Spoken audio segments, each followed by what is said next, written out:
Hi, third grade. Today we are going to start our new anthology text called The Castle on Hester Street by Linda Heller and illustrated by Boris Kulikoff.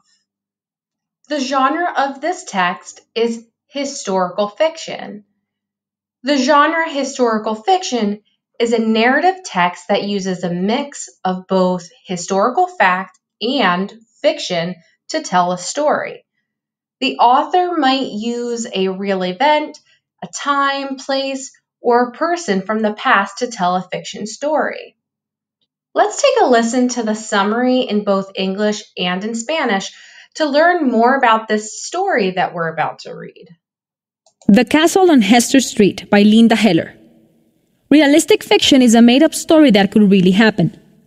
This realistic fiction tells about Julie's grandparents and how they came to the United States long ago. Julie's grandfather likes to tell tall tales. He tells Julie that he flew to this country in a golden wagon pulled by a singing goat. He talks about being welcomed by the president in a big parade. He also tells about the castle that each new arrival to the United States received. Julie's grandmother tells Julie how things really were.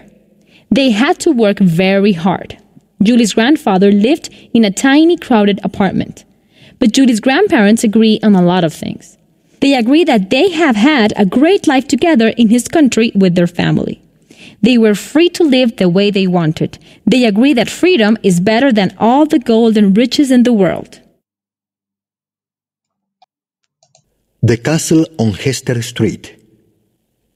La ficción realista es una historia inventada que podría suceder de verdad. Esta ficción realista es sobre los abuelos de Julie y cómo llegaron a Estados Unidos hace mucho tiempo. Al abuelo de Julie le gusta contar cuentos absurdos o exagerados. Le dice a Julie que viajó a este país en una carreta de oro voladora jalada por una cabra cantarina. Cuenta que el presidente le dio la bienvenida con un gran desfile. También describe el castillo que recibía cada recién llegado a Estados Unidos. La abuela de Julie le explica cómo fueron las cosas en realidad. Los abuelos de Julie tuvieron que trabajar mucho. El abuelo vivía con muchas personas en un pequeño apartamento. Pero los abuelos de Julie están de acuerdo en muchas cosas. Los dos dicen que han tenido una hermosa vida en este país con su familia. Eran libres de vivir como querían. Están de acuerdo en que la libertad es mejor que todo el oro y las riquezas del mundo. By listening to the summary, I learned that this historical fiction story has made-up characters. There's Julie and then her grandparents. The part that makes this a historical fiction story is that it takes place in a historical setting. And it talks about a historical event where there was many people immigrating to the United States. This particular family is a Jewish family from Russia who is immigrating to the United States. Let's take a listen to the essential question. Essential question. Why do people immigrate to new places? Read about how Julie's grandparents came to the United States. So in this story, we're going to read about how Julie's grandparents came to the United States. I want you to start thinking about how you think this family came to the United States. Then, as we read, you can check to see if your prediction was correct. Before we get started reading, I'm going to take a look at this front cover, and the illustrations on this front cover tell me a lot of information. I see that there is a castle, and I predict that this man is Julie's grandfather. Well, now I'm really excited to read the rest of this story. Let's get started. One day while Julie was visiting her grandparents, her grandfather said, "Did I ever tell you about my good friend Moishe?" "You told me about Herschel, the famous astronomer," Julie said with a giggle. "The one who discovered that the moon is a matzah." "And you told me about Bessie. Your little cousin whose braids were so long she used them for jump ropes. But you never told me about Moisha." So one of the things we want to think about as we're reading is, what is the theme of this story? Remember, theme is the main message from the author. And to find theme, we look at reoccurring patterns throughout the text. Things that characters do and say can help you figure out the theme of a story. What does Julie's grandfather like to do? Well, it seems like he likes to tell stories, and it seems like he also likes to make up some stories too. I know he likes to tell stories because he told Julie stories about a famous astronomer and about his cousin Bessie. So on these 2 pages, I can see an illustration that shows our characters. I see the grandmother, the grandfather, and Julie. And over here, there is a little snapshot of what looks like a memory of one of the stories that the grandfather is telling. You can tell this memory is from a long time ago because look how young the grandfather looks. As I read, I use story evidence and my own knowledge to make predictions about what will happen next. I think Julie's grandfather is going to tell Julie a story about Moisha. I can read the last 2 paragraphs on page 128 and paraphrase the 2 stories Julie has heard about Herschel and Bessie. I'm not sure who Moisha is yet, but I think it will be an amazing story, just like the others. As I continue to read, I will look for evidence and details to confirm or correct my prediction. Let's read and find out. "Moisha the goat was from my village in Russia," Julie's grandfather said. "He pulled the wagon I rode in when I came to America. Not only could Moisha leap across oceans the way others jump over puddles, but he could also sing. We started singing the moment we left Russia. 9,092 miles to go, 9,092 miles. After we pass that small patch of snow, we'll have 9,091 miles to go." Like I said before, there are things that characters do and say that can help us figure out the theme of the story. How does Julie's grandfather say he came to America? He says he came to America in a golden wagon pulled by Moisha the goat. Do you think this is really how he came? No, he's making up a story to entertain Julie. Julie was about to join in when her grandmother said, "Saul, what are you telling that child?" "A true story, just the way I remember it, Rose dear," Julie's grandfather said. "Moisha's wagon was solid gold.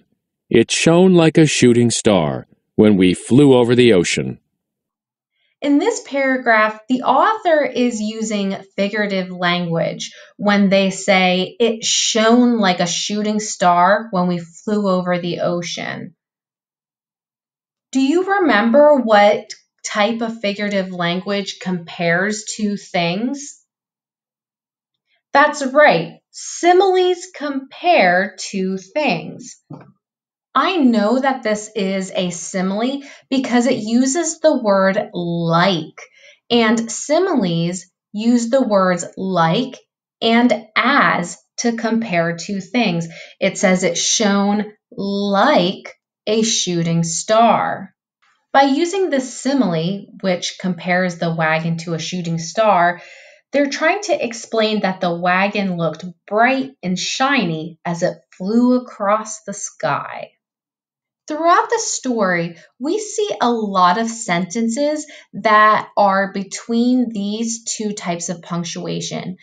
These are called quotation marks.